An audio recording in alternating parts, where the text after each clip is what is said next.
Hello there, Shaman as warrior. That's what we're going to look at this afternoon. So we often think of a warrior as someone that's holding maybe a sword and a shield or maybe a gun. And it's all about fighting other people, but of course with shamanism nothing is as it seems. So that has absolutely nothing whatsoever to do with shaman as warrior. So let me elaborate. With shaman as warrior, this is all about becoming aware of the fact that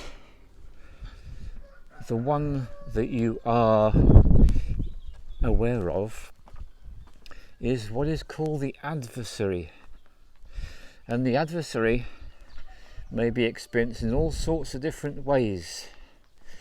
So let me give you some examples. So it could be that you know you've got something that needs to be done and just can't be bothered to get on and do it. Well, that could be an example of a manifestation of the adversary. So one way you could be tackling the adversary is by getting on and doing what you know needs to be done, even though you might not feel like it. That's an example. However, I want to go a lot deeper into this subject. So when I'm talking about adversary, I'm really referring to the fact that all human beings get exposed to what I will call toxicity, and it comes in all sorts of different forms. And the word I'm going to use to describe it is the word tar, because the thing about tar is it's sticky and it sticks to things. So I feel this is a really useful and helpful way to examine this subject. So we live in a world where there are those that don't have our best interests at heart, and this is seen in all sorts of ways. And it is true, it is a truth that we are all subjected to all kinds of temptations. So this is what I'd like us to have a chance to look at in a little bit more detail now.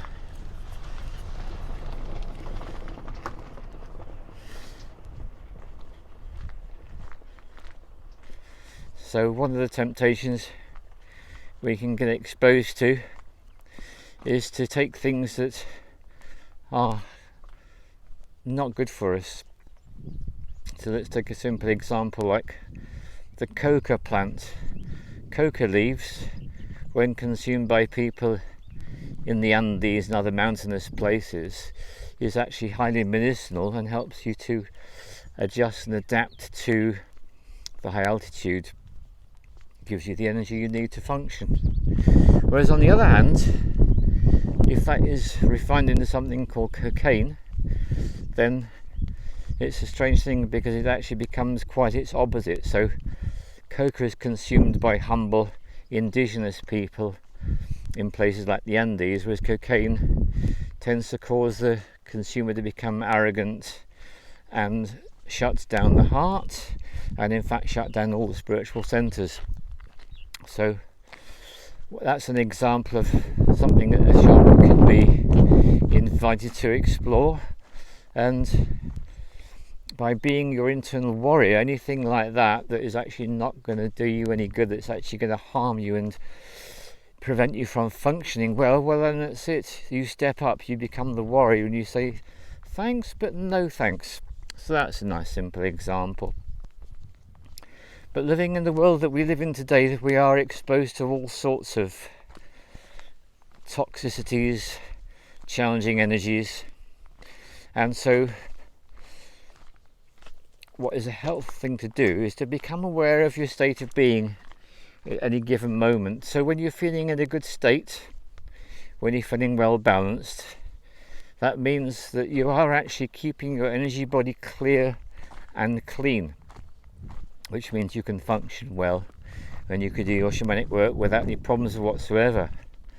Now, when you get into a situation where you realise that actually you feel exhausted, you feel low energy, you don't feel good, well, that's to do with the fact that those that don't have our best interests at heart are radiating out their toxic vibrations, and those are starting to adhere to our energy field. They're starting to stick to us. So it's a really helpful thing to do, to be always mindful about how you're feeling. What's your energetic state like? It could simply be that you need to rest and relax if you've been doing a lot of activity, but it could be more than that. So something that I like to do is I like to do my body work in the morning, and when I'm doing my meditation day, I do that. As you know, if you see in the meditation film, I only get to meditate 4 days a week. Such a clever plan, that. So most people persuade themselves and they try to meditate every day, and they pretty much always fail. Whereas if you're only allowed to do it 4 days a week, well, it really is a bit of a treat, and you really feel like doing it much more, because it's something that's not available to you every day, because that's the agreement you've made with yourself, much more likely to do it. So I find that doing the body work, doing the meditation, this is really helpful in terms of cleansing my energy field. So this is really the point about the shaman as warrior. Shaman as a warrior keeps the energy field clean. So they give you a nice little thing you can remember, and it's called shake, rattle and roll. Shake, rattle and roll. So first of all, shaking.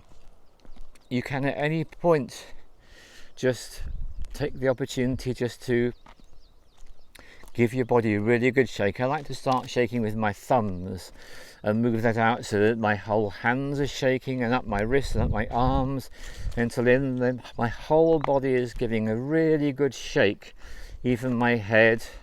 And sometimes I'll lift my feet up and give them a good shake separately. It's a good idea to do this if ever you feel that energetically you don't feel so bright. If you feel a bit dull, it's a good thing to do. You'll improve your state straight away, and it's a great practice to do on a daily basis. Give yourself a good shake, even if it's just for 5 minutes. You'll notice that you feel a lot better after you've done it. So that's shaking. And the other thing is rattling. Well, of course, all shamans know about rattles. We can use them to remove negative energies which are adhering to our clients, and we can use them for ourselves to keep ourselves in a good state as well. So that's all good. And if you don't have a rattle, you can make one so easy. You can get something like a plastic container, put a few grains of rice in, maybe like a teaspoonful or dessert spoonful, and tape the lid shut. You've got an instant rattle. That's a modern rattle. You can get some dried leaves, tie them together in a bundle, and you can shake that, and that is rattling. And rolling, let me just take a moment to explain about rolling.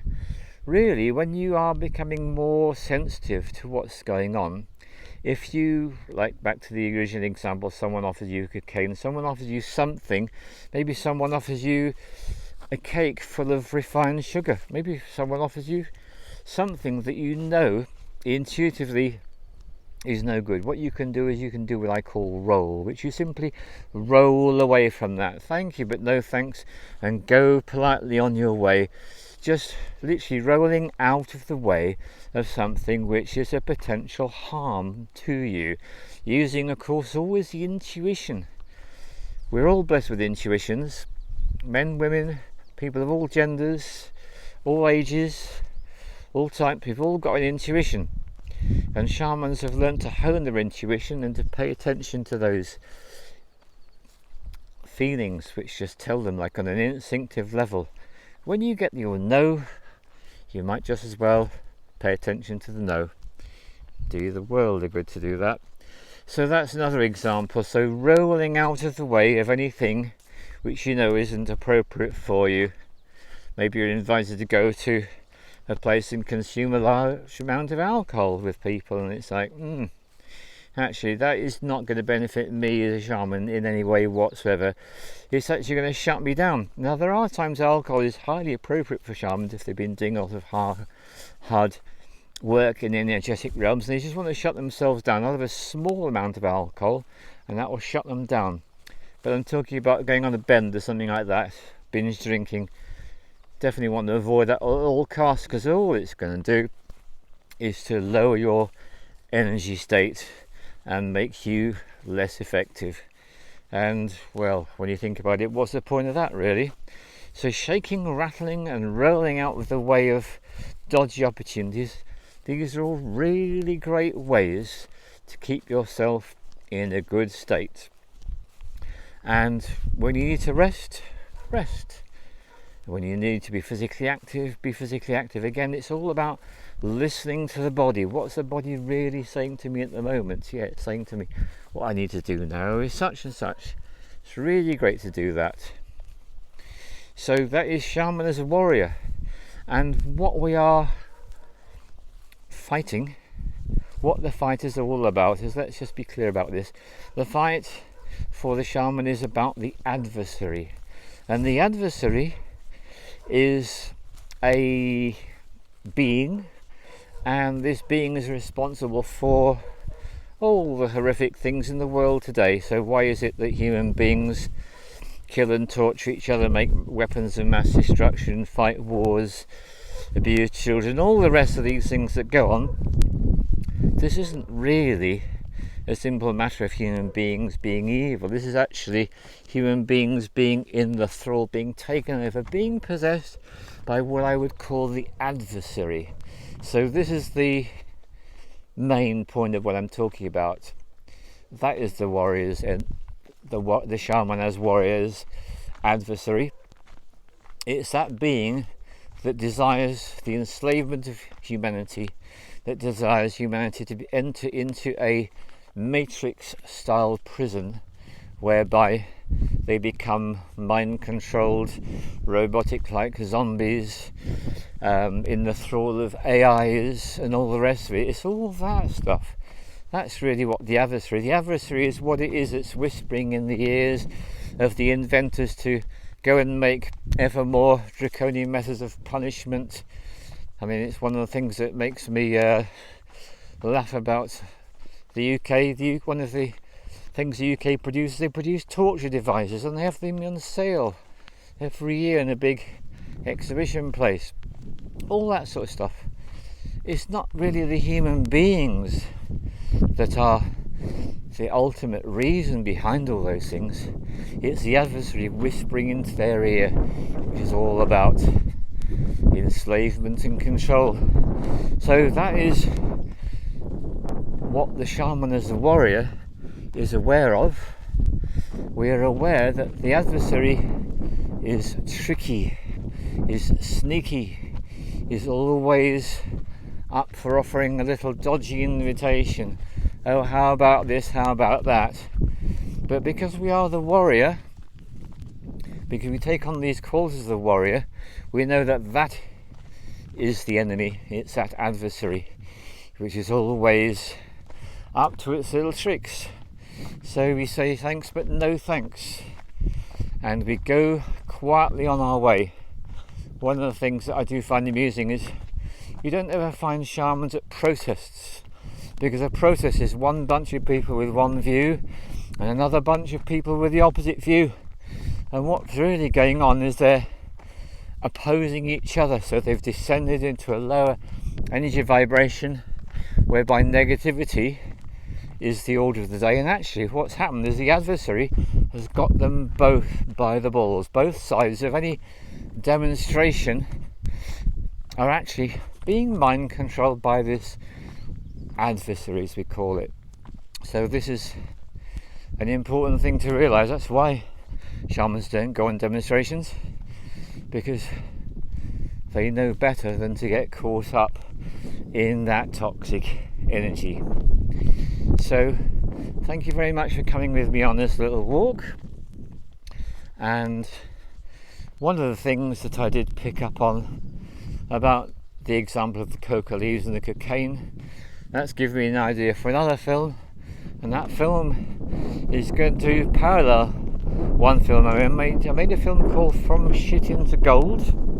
Well, the next one's going to be called From Gold into Shit. So thank you very much for joining me on my walk. Much love.